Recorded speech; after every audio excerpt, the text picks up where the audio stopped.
कन्या उच्च प्राथमिक विद्यालय बुढ़ाना की छात्राएं हैं। विकसित भारत के अंतर्गत हमारा विषय पानी है। पानी हमारे जीवन का मूल आधार है। यह न केवल मानव जीवन के लिए बल्कि सभी जीवों, पेड़ पौधों और पर्यावरण के लिए भी आवश्यक है, अर्थात जल ही जीवन है। जल 3 रूपों में पाया जाता है: ठोस अर्थात बर्फ, द्रव अर्थात पानी, गैस अर्थात भाप।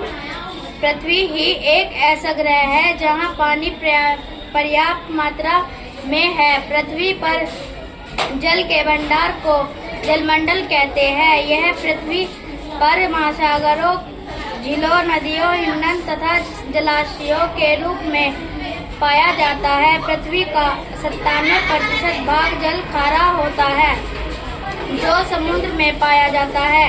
शेष जल नदियों, झीलों और तालाबों में पाया जाता है जो मीठा जल कहलाता है। जल के 3 स्रोत हैं: धरातलीय स्रोत, भूमिगत स्रोत, हिमनद स्रोत।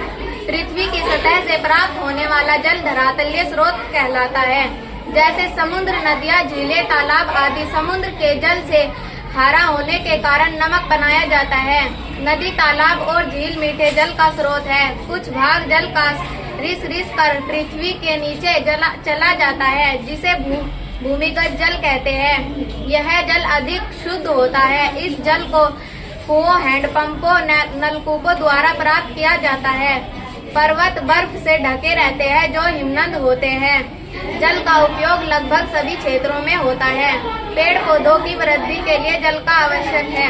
पृथ्वी पर प्राप्त जल की 70% मात्रा केवल सिंचाई में प्रयुक्त होती है। ताप विद्युत संयंत्र में जल से बिजली बनाई जाती है। खाद्य पदार्थ और दवाओं में जल का उपयोग किया जाता है। घरेलू कार्यों जैसे नहाने, कपड़ा धोने, पीने व खाने बनाने में जल का उपयोग किया जाता है। मनोरंजन के क्षेत्र में भी जल का उपयोग होता है, जैसे वाटर पार्क, झरने, झील का उपयोग होता है। सफाई के कार्य में भी प्रतिदिन जल का उपयोग होता है। प्रदूषण और जल की बर्बादी के कारण जल संकट तेजी से बढ़ रहा है। अगर हम समय रहते जल का संरक्षण नहीं करेंगे तो भविष्य में जीवन कठिनाई हो जाएगी। पानी की रक्षा देश की सुरक्षा। पानी को हम बचाएंगे, देश में खुशहाली लाएंगे। जय हिंद।